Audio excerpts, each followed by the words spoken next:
ಕೆಲಸ ಮಾಡುವವನಿಗೆ ಬರುವ ಕೂಲಿಯು ದಯೆಯಿಂದ ದೊರಕುವಂಥದ್ದಲ್ಲ, ಅದು ಸಲ್ಲತಕ್ಕದ್ದೇ. ಹಾಗೂ ಯಾರ ಪಾಪಗಳು ಕ್ಷಮಿಸಲ್ಪಟ್ಟಿವೆಯೋ ಅವನೇ ಧನ್ಯನು ಎಂಬ ಸತ್ಯವನ್ನು ಇಂದಿನ ಅಧ್ಯಯನದಲ್ಲಿ ನಾವು ಕಲಿತುಕೊಳ್ಳಲಿರುವೆವು. ಆದುದರಿಂದ ಪ್ರಿಯರೇ, ದಯವಿಟ್ಟು ಕಾರ್ಯಕ್ರಮವನ್ನು ವೀಕ್ಷಿಸಿರಿ. ಪಾಪಗಳು ಕ್ಷಮಿಸಲ್ಪಟ್ಟ ಧನ್ಯರಲ್ಲಿ ನಾವು ಒಬ್ಬರಾಗಿದ್ದೇವೆಯೋ ಎಂಬುದನ್ನು ಪರೀಕ್ಷಿಸಿಕೊಳ್ಳೋಣ. ನಮ್ಮ ಅಧ್ಯಯನವನ್ನು ಪ್ರಾರಂಭಿಸೋಣ. ಕರ್ತನಲ್ಲಿ ಪ್ರೀತಿಯುಳ್ಳ ಸಹೋದರ ಸಹೋದರಿಯರೇ, ಯಾವನಿಗಾದರೂ ನನ್ನ ಹಿಂದೆ ಬರುವುದಕ್ಕೆ ಮನಸ್ಸಿದ್ದರೆ ಅವನು ತನ್ನನ್ನು ನಿರಾಕರಿಸಿ ತನ್ನ ಶಿಲುಬೆಯನ್ನು ದಿನಾಲು ಹೊತ್ತುಕೊಂಡು ನನ್ನ ಹಿಂದೆ ಬರಲಿ ಎಂಬುದಾಗಿ ಹೇಳಿದಂಥ ನಮ್ಮ ರಕ್ಷಕನಾದ ಯೇಸು ಕ್ರಿಸ್ತನ ಮಹೋನ್ನತವಾದ ನಾಮದಲ್ಲಿ ನಿಮ್ಮೆಲ್ಲರನ್ನು ವಂದಿಸುತ್ತಾ ಇಂದಿನ ಸತ್ಯವೇದ ಅಧ್ಯಯನದ ಕಾರ್ಯಕ್ರಮಕ್ಕೆ ಹೃದಯಪೂರ್ವಕವಾಗಿ ಸ್ವಾಗತಿಸುತ್ತೇನೆ. ಪ್ರೀತಿಯುಳ್ಳ ದೇವಜನರೇ, ಕಳೆದ ಕಾರ್ಯಕ್ರಮದಲ್ಲಿ ಅಬ್ರಹಾಮನ ನಂಬಿಕೆಯ ವಿಚಾರದಲ್ಲಿ ಅನೇಕ ವಿಷಯಗಳನ್ನು ನಾವು ತಿಳಿದುಕೊಂಡಿದ್ದೇವೆ. ಇದನ್ನು ಮುಂದುವರಿಸಿ ಅಬ್ರಹಾಮನ ವಿಚಾರದಲ್ಲಿ ಇನ್ನೂ ಹೆಚ್ಚಿನ ಸಂಗತಿಗಳನ್ನು ನಾವು ನೋಡುವ. ಪ್ರಿಯರೇ, ಅಬ್ರಹಾಮನು ದೇವರೊಂದಿಗೆ ನನಗೆ ಏನು ಕೊಟ್ಟರೇನು, ನಾನು ಸಂತಾನವಿಲ್ಲದವನಾಗಿ ಹೋಗುವೆನು ಎಂದು ಹೇಳಿದಾಗ ದೇವರು ಅಬ್ರಹಾಮನಿಗೆ ಈ ವಾಗ್ದಾನವನ್ನು ಮಾಡಿದನು. ಆದಿಕಾಂಡ ಪುಸ್ತಕ 15ನೇ ಅಧ್ಯಾಯ 2ನೇ ವಚನದಲ್ಲಿ ಆ ವಾಗ್ದಾನದ ವಿಚಾರವು ಬರೆಯಲ್ಪಟ್ಟಿದೆ. ನೀವೆಲ್ಲರೂ ಅದನ್ನು ಓದಿಕೊಳ್ಳಬೇಕಾಗಿ ಕೇಳಿಕೊಳ್ಳುತ್ತೇನೆ. ಕರ್ತನಲ್ಲಿ ಪ್ರೀತಿಯುಳ್ಳ ದೇವಜನರೇ, ದೇವರು ಅವನ ಸಂತಾನವು ಆಕಾಶದ ನಕ್ಷತ್ರಗಳಷ್ಟಾಗುವುದು ಎಂಬ ಮಾತನ್ನಲ್ಲದೆ ಬೇರಾವ ಭರವಸೆಯನ್ನೂ ಕೊಡುವುದಿಲ್ಲ. ಅಂದರೆ ಅಬ್ರಹಾಮನು ದೇವರ ಮಾತನ್ನು ಸರಳವಾಗಿ ನಂಬಿದನು. ಅವನು ದೇವರ ಮಾತನ್ನು ಇದ್ದಕ್ಕಿದ್ದಂತೆ ಅಂಗೀಕರಿಸಿಕೊಂಡನು.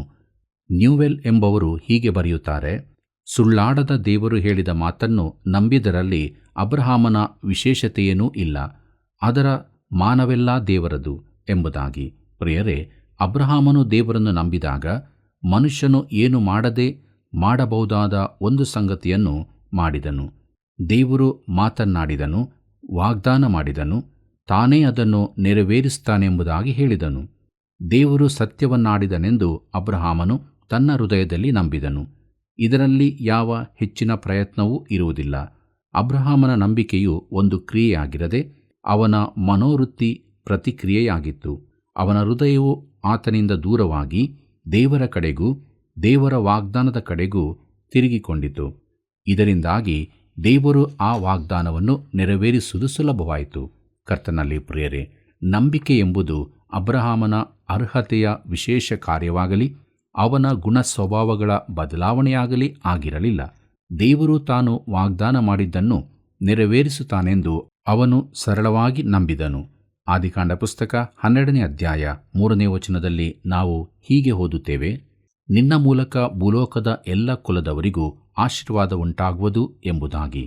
ಪ್ರಿಯರೇ, ಎಂಥ ಅದ್ಭುತವಾಗಿದೆಯಲ್ಲವೇ! ಅವನ ಲೆಕ್ಕಕ್ಕೆ ನೀತಿಯೆಂದು ಎಣಿಸಲ್ಪಟ್ಟಿತು. ದೇವರು ಅದನ್ನು ಅಬ್ರಹಾಮನ ಲೆಕ್ಕಕ್ಕೆ ಸೇರಿಸಿದನು. ಅದನ್ನು ಅವನ ಲೆಕ್ಕಕ್ಕೆ ನೀತಿ ಎಂಬುದಾಗಿ ಪರಿಗಣಿಸಿದನು. ಅದುವೇ ನೀತಿಯಾಗಿರಲಿಲ್ಲ, ಆದರೆ ದೇವರು ಅದನ್ನು ನೀತಿ ಎಂಬುದಾಗಿ ಪರಿಗಣಿಸಿದನು. ಹೌದು ಪ್ರಿಯರೇ, ದೇವರು ಎಷ್ಟು ಒಳ್ಳೆಯವನು ಎಂಬುದಾಗಿ ಈ ಮೂಲಕ ನಾವು ತಿಳಿದುಕೊಳ್ಳಬಹುದು. ರೋಮಾಪುರದವರಿಗೆ ಬರೆದ ಪತ್ರಿಕೆ 4ನೇ ಅಧ್ಯಾಯ 4 ಮತ್ತು 5ನೇ ವಚನವನ್ನು ಗಮನಿಸಿರಿ.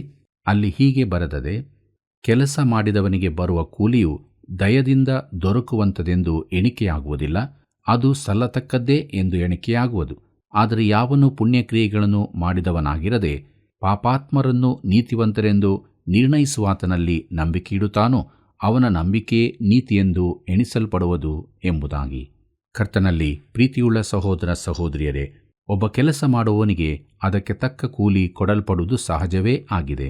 ಒಬ್ಬನಿಗೆ ಕೆಲಸದ ಅವಧಿಗನುಸಾರವಾಗಿ ಇಲ್ಲವೇ ಕೆಲಸದ ರೀತಿಗನುಸಾರವಾಗಿ ಸಂಬಳ ಕೊಡಲ್ಪಡುತ್ತದೆ. ಅಬ್ರಹಾಮನು ಕೆಲಸದವನಲ್ಲ, ಅವನು ತನಗೆ ದೊರಕಿದ್ದಕ್ಕಾಗಿ ದುಡಿದಿರಲಿಲ್ಲ. ಅವನ ರಕ್ಷಣೆಯು ಒಂದೇ ಆಧಾರದಲ್ಲಿ ಕೊಡಲ್ಪಟ್ಟಿತು. ಅದು ಅವನ ಅರ್ಹತೆಯ ಆಧಾರದಲ್ಲಿ ಅಲ್ಲ, ದೇವರ ಕೃಪೆಯಿಂದಲೇ ಕೊಡಲ್ಪಟ್ಟಿತು. ಅವನು ದೇವರನ್ನು ನಂಬಿದನು. ಆದರೆ ಯಾವನು ಪುಣ್ಯಕ್ರಿಯೆಗಳನ್ನು ಮಾಡಿದವನಾಗಿರದೆ, ಅಂದರೆ ನೀನು ರಕ್ಷಣೆಯನ್ನು ಪಡೆಯಲಿಕ್ಕಾಗಿ ಏನನ್ನೂ ಮಾಡಲು ಸಾಧ್ಯವಿಲ್ಲ, ಆದರೆ ಅನೀತಿವಂತನನ್ನು ನೀತಿವಂತನೆಂದು ಘೋಷಿಸುವ ದೇವರನ್ನು ನಂಬುವುದು ಮುಖ್ಯ, ಮತ್ತು ದೇವರು ರಕ್ಷಿಸುವುದು ಇಂಥ ಅನೀತಿವಂತರನ್ನೇ.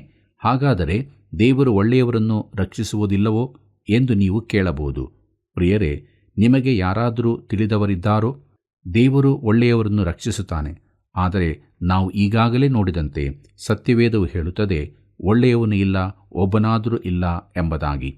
ಇದು ದೇವರ ಮಾನದಂಡಕ್ಕನುಸಾರವಾಗಿ ಹೊರತು ನನ್ನ ನಿನ್ನ ಮಾನದಂಡಕ್ಕನುಸಾರವಾಗಿ ಅಲ್ಲ. ಒಳ್ಳೆಯವನೆಂದು ನೀನು ಯಾರನ್ನಾದರೂ ಹೆಸರಿಸುವುದಾದರೆ ನೀನು ದೇವರನ್ನು ಸುಳ್ಳುಗಾರರನ್ನಾಗಿ ಮಾಡುತ್ತಿ. ನೀನು ಇದಕ್ಕೆ ಸಿದ್ಧನಿದ್ದೀಯೋ ಮತ್ತು ನೀನು ಹೇಳಿದ್ದನ್ನು ನಿರೂಪಿಸಲು ಸಿದ್ಧನಾಗಿರಬೇಕು. ಪ್ರೀತಿಯುಳ್ಳ ದೇವಜನರೇ, ಅವನ ನಂಬಿಕೆಯೇ ನೀತಿ ಎಂದು ಎಣಿಸಲ್ಪಡುವುದು ಎಂಬುದಾಗಿ ನೋಡುವಾಗ ನಂಬಿಕೆಯ ಷರ್ತ ಮಾತ್ರ ಇರುತ್ತದೆ. ದೇವರು ಕ್ರಿಯೆಗಳಿಗೆ ಬದಲಾಗಿ ನಂಬಿಕೆಯನ್ನು ಒಪ್ಪಿಕೊಳ್ಳುತ್ತಾನೆ. ನಂಬಿಕೆಯಲ್ಲಿ ಯಾವ ಅರ್ಹತೆಯೂ ಇರುವುದಿಲ್ಲ. ಆದರೆ ದೇವರು ಉಚಿತವಾಗಿ ದಯಪಾಲಿಸುವಂಥದನ್ನು ಸ್ವೀಕರಿಸುವುದಕ್ಕೆ ಅದೊಂದೇ ಮಾರ್ಗ ಇದೆ. ನಂಬಿಕೆಯು ದೇವರಿಗೆ ಮರ್ಯಾದೆ ಕೊಡುತ್ತದೆ ಮತ್ತು ಮನುಷ್ಯನಿಗೆ ನೀತಿವಂತಿಕೆಯನ್ನು ಒದಗಿಸಿಕೊಡುತ್ತದೆ. ದೇವರು ಅಬ್ರಹಾಮನ ಲೆಕ್ಕಕ್ಕೆ ನೀತಿವಂತಿಕೆಯನ್ನು ಸೇರಿಸಿದನು. ಅವನ ನಂಬಿಕೆಯು ಅವನು ಅರ್ಹತೆ ಹೊಂದಿರದನ್ನು ದೇವರಿಂದಾಗುವ ನೀತಿಯನ್ನು ಒದಗಿಸಿತು. ಇದು ಬಹಳ ಪ್ರಾಮುಖ್ಯವಾದದ್ದು. ನಮ್ಮ ನಂಬಿಕೆ ಹೇಗಿದೆ ಪ್ರಿಯರೇ? ನಮ್ಮನ್ನು ನಾವು ಪರೀಕ್ಷೆ ಮಾಡಿಕೊಳ್ಳೋಣವ? ಮುಂದಕ್ಕೆ ನಾವು ದಾವೀದನ ಬಗ್ಗೆ ನೋಡೋಣ. ರೋಮಾಪುರದವರಿಗೆ ಬರೆದ ಪತ್ರಿಕೆ 4ನೇ ಅಧ್ಯಾಯ 6ನೇ ವಚನವನ್ನು ಗಮನಿಸಿರಿ. ಅಲ್ಲಿ ಹೀಗೆ ನೋಡುತ್ತೇವೆ, ದೇವರು ಯಾವನನ್ನು ಪುಣ್ಯಕ್ರಿಯೆಗಳಿಲ್ಲದೆ ನೀತಿವಂತನೆಂದು ಎಣಿಸುತ್ತಾನೋ ಅವನು ಧನ್ಯನೆಂದು ದಾವೀದನು ಸಹ ಹೇಳುತ್ತಾನೆ ಎಂಬುದಾಗಿ. ಕರ್ತನಲ್ಲಿ ಪ್ರಿಯರೇ, ದಾವೀದನು ಧರ್ಮಶಾಸ್ತ್ರದ ಅಡಿಯಲ್ಲಿ ಜೀವಿಸಿದವನು. ಅಬ್ರಹಾಮನು ಹಾಗಲ್ಲ. ಯಾಕಂದರೆ ಅವನ ಜೀವಿತಾವಧಿಯಲ್ಲಿ ಯಾವ ಧರ್ಮಶಾಸ್ತ್ರವೂ ಕೊಡಲ್ಪಟ್ಟಿರಲಿಲ್ಲ. ಸುಮಾರು 400 ವರ್ಷಗಳ ಬಳಿಕ ಮೋಶೆಯ ಧರ್ಮಶಾಸ್ತ್ರ ನಿಯಮಗಳು ಅಸ್ತಿತ್ವಕ್ಕೆ ಬಂದವು. ದಾವೀದನು ಧರ್ಮಶಾಸ್ತ್ರಾನುಸಾರವಾಗಿ ಜೀವಿಸಿದರೂ ಅವನಿಗೆ ಧರ್ಮಶಾಸ್ತ್ರಕ್ಕನುಸಾರವಾಗಿ ರಕ್ಷಣೆ ದೊರಕಲು ಸಾಧ್ಯವಿರಲಿಲ್ಲ. ಆದ್ದರಿಂದ ಕ್ರಿಯೆಗಳಿಲ್ಲದೆ ನೀತಿವಂತಿಕೆ ದೊರಕುವುದರ ಭಾಗ್ಯವನ್ನು ದಾವೀದನು ವಿವರಿಸುತ್ತಾನೆ. ಯಾಕಂದರೆ ದಾವೀದನಲ್ಲಿ ಕ್ರಿಯೆಗಳು ಇರಲಿಲ್ಲ. ಅವನಲ್ಲಿದ್ದ ಕ್ರಿಯೆಗಳೆಲ್ಲವೂ ಕೆಟ್ಟವುಗಳಾಗಿದ್ದವು. ಆದ್ದರಿಂದ ನೀತಿಯು ಕ್ರಿಯೆಗಳಿಂದ ಪ್ರತ್ಯೇಕವಾದದ್ದು, ಬೇರೆಯೇ ಆದದ್ದು ಆಗಿರುತ್ತದೆ. ನೀತಿಯು ಪೂರ್ಣವಾಗಿ ಬೇರೆಯೇ ನಿಯಮದಿಂದ ದೊರಕಬೇಕಾಗಿದೆ. ಪ್ರಿಯರೇ, ಮುಂದಕ್ಕೆ ನಾವು ನೋಡೋಣ. ರೋಮಾಪುರದವರಿಗೆ ಬರೆದ ಪತ್ರಿಕೆ 4ನೇ ಅಧ್ಯಾಯ 7ನೇ ವಚನವನ್ನು. ಅಲ್ಲಿ ಹೀಗೆ ನೋಡುತ್ತೇವೆ, ಯಾರ ಅಪರಾಧಗಳು ಪರಿಹಾರವಾಗಿವೆಯೋ, ಯಾರ ಪಾಪಗಳು ಕ್ಷಮಿಸಲ್ಪಟ್ಟಿವೆಯೋ ಅವರೇ ಧನ್ಯರು ಎಂಬುದಾಗಿ. ಪ್ರಿಯರೇ, ಇದು ಕೀರ್ತನೆ 32, 1 ಮತ್ತು 2ನೇ ವಚನಗಳ ಮಾತಾಗಿದೆ ಮತ್ತು 51ನೇ ಕೀರ್ತನೆಯಂತಿದೆ. ಈ ವಚನಗಳು ದಾವೀದನ ಮಹಾಪಾಪದ ಬಳಿಕ ಅವನು ಮಾಡಿದ ಪಾಪದರಿಕೆ ಹಾಗೂ ನಂತರದ ದೇವರ ಸ್ವೀಕಾರದಿಂದ ಬಂದದ್ದು. ಯಾರ ಪಾಪಗಳು ಕ್ಷಮಿಸಲ್ಪಟ್ಟಿವೆಯೋ ಅವರು ಧನ್ಯರು ಎಂಬುದಾಗಿ ನೋಡುವಾಗ, ನೀನು ಈ ಧನ್ಯರಲ್ಲಿ ಒಬ್ಬನಾಗಿದ್ದೀಯೋ? ನಾನು ಅದರಲ್ಲಿ ಸೇರಿರುವುದಕ್ಕಾಗಿ ಸಂತೋಷಿಸುತ್ತೇನೆ. ಧನ್ಯನು ಅಂದರೆ ಮಹಿಮೆಯ ಅದ್ಭುತವಾದ ಪಾಪಗಳು ಕ್ಷಮಿಸಲ್ಪಟ್ಟ ಸಂತಸದಲ್ಲಿರುವ ಅನುಭವವಾಗಿದೆ. ಇದು ಬಹು ಉತ್ತಮವಾದ ಮಾತಾಗಿದೆ. ದಾವೀದನು ಇದನ್ನು ಅನುಭವ ಮಾಡಿಕೊಂಡಿದ್ದನು. ನಾವೆಲ್ಲರೂ ಇದೇ ಅನುಭವದಲ್ಲಿ ಮುಂದೆ ಸಾಗಬೇಕೆಂಬುದು ದೇವರ ಬಯಕೆಯಾಗಿದೆ. ಪ್ರಿಯರೇ, ಕರ್ತನಲ್ಲಿ ಪ್ರಿಯರೇ, ಪಾಪವೆಂದರೇನು? ಪಾಪವೆಂದರೆ ಕಾನೂನಿಗೆ ವಿರುದ್ಧವಾದದ್ದು. ದಾವೀದನು ತಿಳಿದು ತಿಳಿದು ಕಾನೂನನ್ನು ಉಲ್ಲಂಘನೆ ಮಾಡಿದ್ದನು. ಅವನು ತಿಳಿಯದೆ ಅದನ್ನು ಮಾಡಿದ್ದಲ್ಲ, ತಾನು ಮಾಡಿದ್ದೇನೆಂದು ಅವನಿಗೆ ಗೊತ್ತಿತ್ತು ಮತ್ತು ಅವನಿಗೆ ಕ್ಷಮೆ ದೊರಕಿತು. ಕ್ಷಮಿಸಲ್ಪಡುವುದು ಅಂದರೆ ಪಾಪಗಳು ಸಂಪೂರ್ಣವಾಗಿ ಬಿಡಲ್ಪಡುವ ಕ್ರಿಯೆಯಾಗಿದೆ. ಒಬ್ಬ ಕಠಿಣ ನ್ಯಾಯಾಧೀಶನು ಕೆಲವು ಸಂದರ್ಭಗಳಲ್ಲಿ ಅಪರಾಧಗಳನ್ನು ಕ್ಷಮಿಸಬಹುದು. ಆದರೆ ಇಲ್ಲಿನ ಮಾತಿನ ಅರ್ಥ ಪಾಪಿಯನ್ನು ತನ್ನ ಕೈಗಳಲ್ಲಿ ತೆಗೆದುಕೊಂಡು ಪ್ರೀತಿ ಮಮತೆಗಳಿಂದ ಸ್ವೀಕರಿಸುವುದರಲ್ಲಿನ ದೇವರ ಮೃದುತ್ವವನ್ನು ತಿಳಿಸುತ್ತದೆ. ಹೇಗೆಂದರೆ ಯೇಸು ಕ್ರಿಸ್ತನು ತನ್ನ ರಕ್ತವನ್ನು ಸುರಿಸಿ ಪ್ರಾಣ ಕೊಟ್ಟಿರುವುದರಿಂದಲೇ. ಕರ್ತನಲ್ಲಿ ಪ್ರಿಯರೇ, ರೋಮಾಪುರದವರಿಗೆ ಬರೆದ ಪತ್ರಿಕೆ 4ನೇ ಅಧ್ಯಾಯ 8ನೇ ವಚನ ಹೀಗೆ ಹೇಳುತ್ತದೆ, ಕರ್ತನು ಯಾವನ ಪಾಪವನ್ನು ಲೆಕ್ಕಕ್ಕೆ ತರುವುದಿಲ್ಲವೋ ಆ ಮನುಷ್ಯನೇ ಧನ್ಯನು ಎಂಬುದಾಗಿ. ಪ್ರಿಯರೇ, ಬೇರೆ ಮಾತಿನಲ್ಲಿ ಹೇಳುವುದಾದರೆ, ದೇವರು ಯಾರ ಪಾಪವನ್ನು ಅವನ ಲೆಕ್ಕಕ್ಕೆ ಹಾಕುವುದಿಲ್ಲವೋ ಅವನು ಸಂತೋಷಭರಿತನು ಎಂಬುದಾಗಿ. ದಾವೀದನು ಒಬ್ಬ ದೊಡ್ಡ ಪಾಪಿ ಮತ್ತು ನಾತಾನನು ತಿಳಿಸಿದಂತೆ ದೇವರು ಅವನ ಪಾಪವನ್ನು ತೆಗೆದುಹಾಕಿದನು. ನಾತಾನನು ದಾವೀದನಿಗೆ ಹೀಗೆ ಹೇಳಿದನು. 2ನೇ ಸಮುವೇಲ 12ನೇ ಅಧ್ಯಾಯ 13ನೇ ವಚನ ಓದುವಾಗ ಅಲ್ಲಿ ಹೀಗೆ ಬರೆದದೆ, ದಾವೀದನು ನಾತಾನನಿಗೆ, ನಾನು ಯೆಹೋವನಿಗೆ ವಿರುದ್ಧವಾಗಿ ಪಾಪ ಮಾಡಿದ್ದೇನೆ ಎಂದು ಹೇಳಿದನು. ನಾತಾನನು ಅವನಿಗೆ, ಯೆಹೋವನು ನಿನ್ನ ಪಾಪವನ್ನು ಕ್ಷಮಿಸಿದ್ದಾನೆ, ನೀನು ಸಾಯುವುದಿಲ್ಲ ಎಂಬುದಾಗಿ. ಆದರೆ ದಾವೀದನು ಶಿಕ್ಷಿಸಲ್ಪಟ್ಟನು.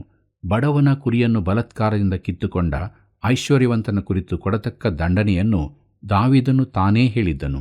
2 ಸಮುವೇಲ 12ನೇ ಅಧ್ಯಾಯ 6ನೇ ವಚನದಲ್ಲಿ ಹೀಗೆ ಓದುತ್ತೇವೆ, ಅವನು ಕರುಣೆಯಿಲ್ಲದೆ ಹೀಗೆ ಮಾಡಿದ್ದರಿಂದ ಆ ಕುರಿಮರಿಗಾಗಿ 4ರಷ್ಟು ಹಿಂದಕ್ಕೆ ಕೊಡಬೇಕು ಎಂಬುದಾಗಿ. ಕರ್ತನಲ್ಲಿ ಪ್ರಿಯರೇ, ದಾವೀದನ ಜೀವಿತದಲ್ಲಿ ಇದು ನಡೆದು ಹೋಯಿತು. ಅವನು ಹಿಂದಕ್ಕೆ ಕೊಡಬೇಕಾಯಿತು.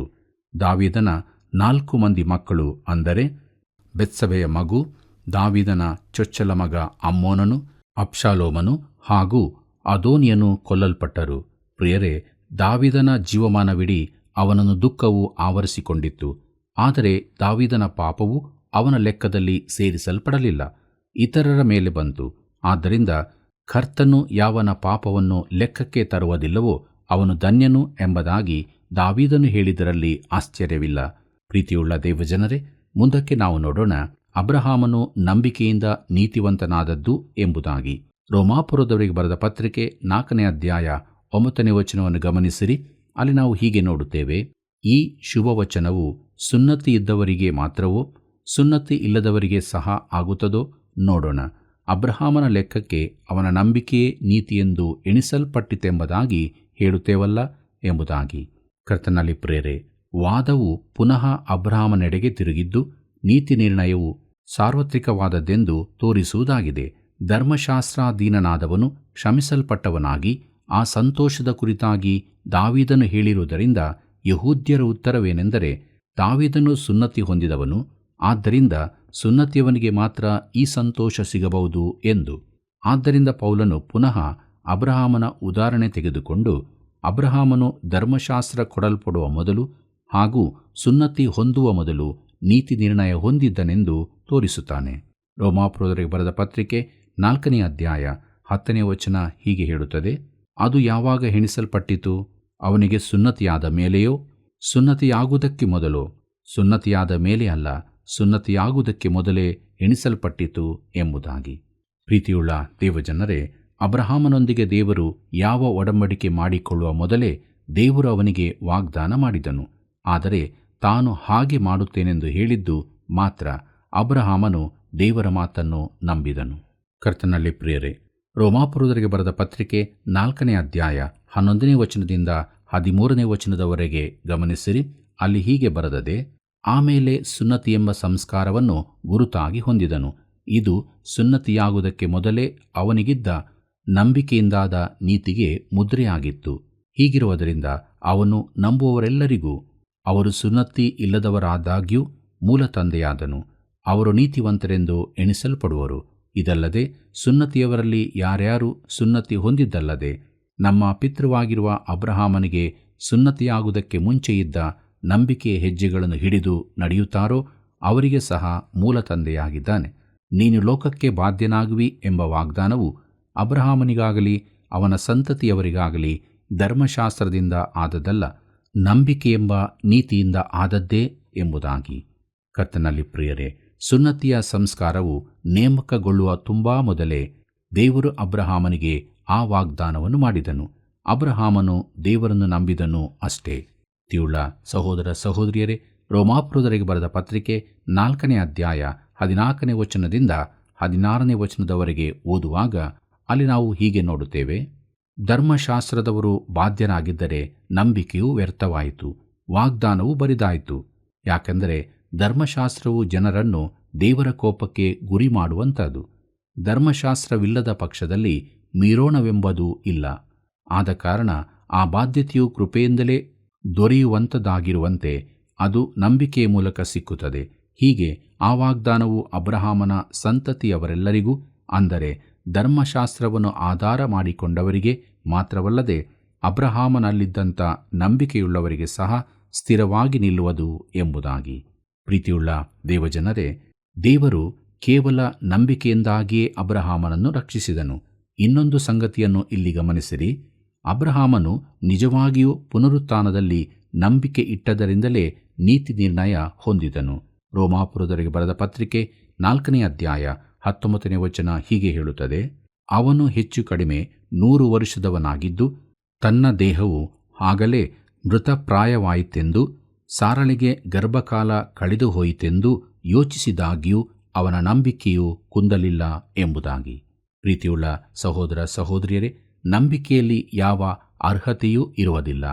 ಅಬ್ರಹಾಮನು ನಂಬುವಂತಹ ಯಾವ ಸಂಗತಿಯೂ ಅವನ ಸುತ್ತ ಇರಲಿಲ್ಲ. ಅವನು ಕಾಣತಕ್ಕ, ಮುಟ್ಟಿ ಅನುಭವಿಸತಕ್ಕ ಯಾವುದೂ ಇರಲಿಲ್ಲ. ಅವನು ಮಾಡಿದ್ದೊಂದೇ, ದೇವರನ್ನು ನಂಬಿದ್ದು ಮಾತ್ರ. ಅದು ಪ್ರಾಮುಖ್ಯವಾದದ್ದು. ನಮ್ಮ ಜೀವಿತದಲ್ಲಿ ಕೂಡ ಇದೇ ಬಹಳ ಪ್ರಾಮುಖ್ಯವಾದದ್ದು. ಮುಂದಕ್ಕೆ ನೋಡೋಣ. ರೋಮಾಪುರದವರಿಗೆ ಬರೆದ ಪತ್ರಿಕೆ 4ನೇ ಅಧ್ಯಾಯ 20ನೇ ವಚನವನ್ನು. ಅಲ್ಲಿ ಹೀಗೆ ನೋಡುತ್ತೇವೆ: ದೇವರು ಮಾಡಿದ ವಾಗ್ದಾನದ ವಿಷಯದಲ್ಲಿ ಅವನು ಅಪನಂಬಿಕೆಯಿಂದ ಚಂಚಲ ಚಿತ್ತನಾಗಲಿಲ್ಲ ಎಂಬುದಾಗಿ. ಕರ್ತನಲ್ಲಿ ಪ್ರಿಯರೇ, ಅವನು ಎರಡು ಮನಸ್ಸಿನವನಾಗಿರಲಿಲ್ಲ. ಇಲ್ಲಿನ ಮುಖ್ಯ ವಿಚಾರ ಇದೇ ಆಗಿದೆ. ಅವನು ತನ್ನ ಪರಿಸ್ಥಿತಿಗಳಿಂದಾಚೆಗೆ ವಾಗ್ದಾನದ ಕಡೆಗೆ ನೋಡಿದನು. ಪರಿಸ್ಥಿತಿಗಳು ವಿರುದ್ಧವಾಗಿದ್ದರೂ ಅವನು ವಾಗ್ದಾನವನ್ನು ನಂಬಿದನು. ವಾಗ್ದಾನ ಮಾಡಿದಾತನಿಗೋಸ್ಕರ ಅವನು ಆ ವಾಗ್ದಾನದ ಮೇಲೆ ಭರವಸೆ ಬಿಟ್ಟನು. ಹೀಗೆ ದೇವರಿಗೆ ಮಹಿಮೆ ಸಲ್ಲಿಸಿದನು. ಮಾನವನು ದೇವರನ್ನು ಆರಾಧಿಸುವುದಕ್ಕೋಸ್ಕರ ಸೃಷ್ಟಿಸಲ್ಪಟ್ಟಿದ್ದಾನೆ. ಆದರೆ ಅವಿಧೇಯನಾದ ಮಾನವನು ಅದಕ್ಕೆ ವಿರುದ್ಧವಾದುದನ್ನು ಮಾಡಿದನು. ಮತ್ತು ನಾವು ದೇವರನ್ನು ಮಹಿಮೆಪಡಿಸುವ ಒಂದೇ ಮಾರ್ಗವೆಂದರೆ ಆತನನ್ನು ನಂಬುವುದೇ ಆಗಿದೆ. ರೋಮಾಪುರದವರಿಗೆ ಬರೆದ ಪತ್ರಿಕೆ 4ನೇ ಅಧ್ಯಾಯ 21ನೇ ವಚನವನ್ನು ಗಮನಿಸಿರಿ. ಅಲ್ಲಿ ನಾವು ಹೀಗೆ ನೋಡುತ್ತೇವೆ: ದೇವರನ್ನು ಘನಪಡಿಸುವವನಾಗಿ ಆತನು ತನ್ನ ವಾಗ್ದಾನವನ್ನು ನೆರವೇರಿಸುವುದಕ್ಕೆ ಸಮರ್ಥನೆಂದು ಪೂರಾ ಭರವಸವಿಟ್ಟು ದೃಢ ನಂಬಿಕೆಯುಳ್ಳವನಾದನು ಎಂಬುದಾಗಿ. ಕರ್ತನಲ್ಲಿ ಪ್ರಿಯರೇ, ಪೂರಾ ಭರವಸವಿಟ್ಟು ಅಂದರೆ ಹೃದಯ ತುಂಬ ನಂಬಿಕೆಯಿದ್ದು ಎಂದು. ಸಂಶಯಕ್ಕೆ ಯಾವ ಆಸ್ಪದವೂ ಇರಲಿಲ್ಲ. ಮುಂದಕ್ಕೆ ನೋಡೋಣ. ರೋಮಾಪುರದವರಿಗೆ ಬರೆದ ಪತ್ರಿಕೆ 4ನೇ ಅಧ್ಯಾಯ 22ನೇ ವಚನವನ್ನು. ಅಲ್ಲಿ ಹೀಗೆ ಬರೆದದೆ: ಆದುದರಿಂದ ಆ ನಂಬಿಕೆಯು ಅವನ ಲೆಕ್ಕಕ್ಕೆ ನೀತಿಯೆಂದು ಎಣಿಸಲ್ಪಟ್ಟಿತು ಎಂಬುದಾಗಿ.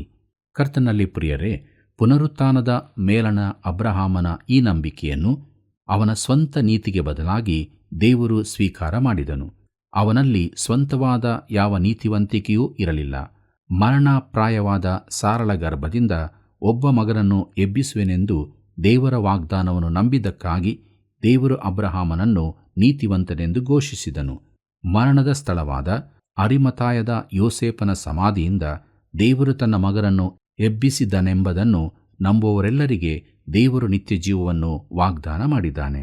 ಪ್ರೀತಿಯುಳ್ಳ ದೇವಜನರೇ, ರೋಮಾಪುರದವರಿಗೆ ಬರೆದ ಪತ್ರಿಕೆ 4ನೇ ಅಧ್ಯಾಯ 23 ಮತ್ತು 24ನೇ ವಚನವನ್ನು ಗಮನಿಸಿರಿ. ಅಲ್ಲಿ ನಾವು ಹೀಗೆ ನೋಡುತ್ತೇವೆ: ಆದರೆ ಅದು ಅವನ ಲೆಕ್ಕಕ್ಕೆ ನೀತಿಯೆಂದು ಎಣಿಸಲ್ಪಟ್ಟಿತೆಂಬುದು ಅವನಿಗೋಸ್ಕರ ಮಾತ್ರವಲ್ಲ, ನಮಗೋಸ್ಕರವೂ ಬರೆದಿರುವುದು. ನಮ್ಮ ಕರ್ತನಾದ ಯೇಸುವನ್ನು ಸತ್ತವರೊಳಗಿಂದ ಎಬ್ಬಿಸಿದ ದೇವರನ್ನು ನಂಬುವ ನಮಗೂ ನಂಬಿಕೆಯು ನೀತಿಯೆಂದು ಎಣಿಸಲ್ಪಡುವುದು ಎಂಬುದಾಗಿ. ಕರ್ತನಲ್ಲಿ ಪ್ರೀತಿಯುಳ್ಳ ದೇವಜನರೇ, ಸಾರಳ ಗರ್ಭವು ಸಮಾಧಿಯಂತಿತ್ತು. ಅದು ಮರಣದ ಸ್ಥಳವಾಗಿತ್ತು. ಆದರೆ ಅದರಿಂದ ಜೀವವು ಹೊರಬಂತು. ಅಬ್ರಹಾಮನು ದೇವರನ್ನು ನಂಬಿದನು. ಯೋಹಾನ ಬರೆದ ಸುವಾರ್ತೆ 8ನೇ ಅಧ್ಯಾಯ 56ನೇ ವಚನದಲ್ಲಿ ನಾವು ಹೀಗೆ ಓದುತ್ತೇವೆ: ನಿಮ್ಮ ಮೂಲ ಪುರುಷನಾದ ಅಬ್ರಹಾಮನು ನನ್ನ ದಿನವನ್ನು ತಾನು ನೋಡೇನೆಂದು ಉಲ್ಲಾಸಪಟ್ಟನು, ಅದನ್ನು ನೋಡಿ ಸಂತೋಷಗೊಂಡನು ಅಂದನು. ಪ್ರಿಯರೇ, ಯೇಸು ಇದನ್ನು ಹೇಳಿದ್ದು ಇದಕ್ಕಾಗಿಯೇ. ಪ್ರೀತಿಯುಳ್ಳ ದೇವಜನರೇ, ಕೊನೆಯದಾಗಿ ನಾವು ರೋಮಾಪುರದವರಿಗೆ ಬರೆದ ಪತ್ರಿಕೆ 4ನೇ ಅಧ್ಯಾಯ 25ನೇ ವಚನವನ್ನು ಗಮನಿಸೋಣ. ಅಲ್ಲಿ ನಾವು ಹೀಗೆ ನೋಡುತ್ತೇವೆ: ದೇವರು ಆತನನ್ನು ನಮ್ಮ ಅಪರಾಧಗಳ ನಿಮಿತ್ತ ಮರಣಕ್ಕೆ ಒಪ್ಪಿಸಿಕೊಟ್ಟು ನಮಗೆ ನೀತಿವಂತರೆಂಬ ನಿರ್ಣಯವು ಉಂಟಾಗುವ ನಿಮಿತ್ತ ಜೀವದಿಂದ ಎಬ್ಬಿಸಿದನು ಎಂಬುದಾಗಿ. ಕರ್ತನಲ್ಲಿ ಪ್ರಿಯರೇ, ಇದು ಯೇಸು ಕ್ರಿಸ್ತನ ಮರಣದ ಮೇಲಣ ನಂಬಿಕೆ ಮಾತ್ರವಲ್ಲ, ಆತನ ಪುನರುತ್ಥಾನದ ಮೇಲೆ ಸಹ. ಮ್ಯಾಥ್ಯೂ ಹೆನ್ರಿಯವರು ಇದನ್ನು ಹೀಗೆ ಹೇಳಿದ್ದಾರೆ: ಕ್ರಿಸ್ತನ ಮರಣದ ಮೂಲಕ ಆತನು ನಮ್ಮ ಸಾಲವನ್ನು ತೀರಿಸಿದನು, ಆತನ ಪುನರುತ್ಥಾನದಲ್ಲಿ ನಮ್ಮ ವಿಮೋಚನೆಯನ್ನು ಕೊಂಡುಕೊಂಡನು ಎಂಬುದಾಗಿ. ಪ್ರಿಯರೇ, ಯೇಸು ಕ್ರಿಸ್ತನ ಮರಣ ಪುನರುತ್ಥಾನಗಳಲ್ಲಿ ನಂಬಿಕೆ ಇಡುವವರನ್ನು ದೇವರು ನೀತಿವಂತನೆಂದು ನಿರ್ಣಯಿಸುತ್ತಾನೆ. ಇದು ಎಂಥ ಅದ್ಭುತ ಸಂಗತಿಯಾಗಿದೆ ಅಲ್ಲವೇ? ನೀನು ದೇವರೊಂದಿಗೆ ಇಷ್ಟು ದೂರ ಹೋಗಿದ್ದೀಯೋ, ಆತನನ್ನು ನಂಬಿದೆಯೋ? ಪ್ರೀತಿಯುಳ್ಳ ಸಹೋದರ ಸಹೋದರಿಯರೇ, ನಮ್ಮ ನಂಬಿಕೆಯ ಜೀವಿತದಲ್ಲಿ ನಾವು ಹೇಗೆ ಇರುವೆವು? ದೇವರೊಂದಿಗೆ ಅನ್ಯೋನ್ಯತೆಯಲ್ಲಿರಬೇಕೆಂದು ಯೇಸು ಕ್ರಿಸ್ತನನ್ನು ದೇವರು ಮರಣ ವೇದನೆಗಳಿಂದ ಎಬ್ಬಿಸಿ ನಾವು ಆತನ ಮೂಲಕ ನೀತಿವಂತರಾಗುವಂತೆ ಮಾಡಿದನು. ಆದುದರಿಂದ ಪ್ರಿಯರೇ, ನಮ್ಮ ಧ್ಯಾನವನ್ನು ಮುಗಿಸುವಾಗ ನಮ್ಮ ಒಂದೇ ಒಂದು ಜೀವಿತದಲ್ಲಿ ಯೇಸು ಕ್ರಿಸ್ತನ ಮರಣ ಪುನರುತ್ಥಾನದ ಮೇಲೆ ನಂಬಿಕೆ ಇಡುವವರಾಗಬೇಕು ಎಂಬುದಾಗಿ ದೇವರ ವಾಕ್ಯವು ನಮಗೆ ಬೋಧಿಸುತ್ತದೆ. ಆದ್ದರಿಂದ ದೇವರೊಂದಿಗೆ ನಡೆಯುವ ನಮ್ಮ ಜೀವಿತದಲ್ಲಿ ಪರಲೋಕ ರಾಜ್ಯದ ಬಾಧ್ಯತೆಯ ಜೀವಿತವನ್ನು ನಾವು ಮಾಡುವಂತೆ ದೇವರು ನಮಗೆ ತನ್ನ ಕೃಪಾವರಗಳನ್ನು ಅನುಗ್ರಹಿಸಲಿ. ಹೀಗಾಗುವಂತೆ ದೇವರು ತಾನೇ ನಮ್ಮೆಲ್ಲರನ್ನು ಬಲಪಡಿಸಿ ತನ್ನ ಕೃಪೆಯಿಂದ ನಡೆಸಲಿ. ಪಾಪವೆಂದರೇನು? ಕಾನೂನಿಗೆ ವಿರುದ್ಧವಾದದ್ದನ್ನು ದಾವೀದನು ತಿಳಿದು ಕಾನೂನನ್ನು ಉಲ್ಲಂಘನೆ ಮಾಡಿದ್ದನು. ಅವನಿಗೆ ಶಿಕ್ಷೆಯೊಂದಿಗೆ ಕ್ಷಮಾಪಣೆ ಸಿಕ್ಕಿತು. ನಾವು ಕೂಡ ಬೇಕೆಂದು ಪಾಪ ಮಾಡುತ್ತೇವೆ. ನಮ್ಮ ಪಾಪದ ಬಿಡುಗಡೆಗಾಗಿ ರಕ್ಷಕನನ್ನು ದೃಷ್ಟಿಸೋಣ. ದೇವರ ದಂಡನೆಯನ್ನು ತಪ್ಪಿಸಿಕೊಂಡು ಕ್ಷಮಾಪಣೆ ಹೊಂದಿಕೊಳ್ಳಲು ಆತನ ಕರುಣೆಗೆ ಪಾತ್ರರಾಗೋಣ. ಜಾಗ್ರತೆಯಿಂದಿರೋಣ, ಎಚ್ಚರವಾಗಿರೋಣ ಪ್ರಿಯರೇ. ಕ್ರಿಸ್ತ ನಂಬಿಕೆಯನ್ನು ಕಾಪಾಡಿಕೊಳ್ಳೋಣ. ಬನ್ನಿರಿ, ಪ್ರಾರ್ಥನೆ ಮಾಡೋಣ. ಪ್ರಿಯ ರಕ್ಷಕನೇ, ಇದ್ದಂಥ ಸ್ಥಿತಿಯಲ್ಲಿ ನಿನ್ನ ಪಾದ ಬಳಿಗೆ ಬಂದಿದ್ದೇವೆ. ನೀನು ನಮ್ಮನ್ನು ದೃಷ್ಟಿಸುವಾಗ ನಮ್ಮಲ್ಲಿ ಯಾವ ಒಳ್ಳೆಯತನವೂ ಇಲ್ಲ ಸ್ವಾಮಿ. ನಮ್ಮನ್ನು ಕರುಣಿಸು, ನಮ್ಮನ್ನು ಶುದ್ಧೀಕರಿಸು.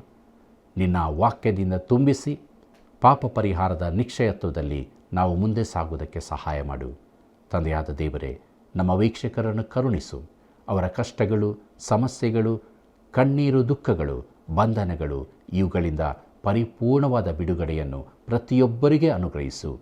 ಎಲ್ಲರೂ ನಿನ್ನಿಂದ ಪಾಪ ಕ್ಷಮಾಪಣೆಯನ್ನು ಹೊಂದಿಕೊಂಡವರಾಗಿ ನಿರೀಕ್ಷೆಯ ಜೀವಿತದಲ್ಲಿ ಜೀವಿಸುವಂತೆ ಸಹಾಯ ಮಾಡು. ಯೇಸುವಿನ ನಾಮದಲ್ಲಿ ಬೇಡಿದ್ದೇವೆ ತಂದೆಯೇ, ಆಮೆನ್. ಪ್ರಿಯರೇ, ದೇವರ ಕೃಪಾ ಹಸ್ತದಲ್ಲಿ ನಾವಿರುವಾಗ ಇತರರನ್ನು ಆತನ ಸನ್ನಿಧಿಗೆ ತರಲು ಪ್ರಯತ್ನಿಸೋಣ. ತಪ್ಪದೆ ಕರೆ ಮಾಡಿರಿ. ಕರ್ತನ ಕೃಪೆಯು ಸದಾ ನಿಮ್ಮ ಸಂಗಡ ಇರಲಿ.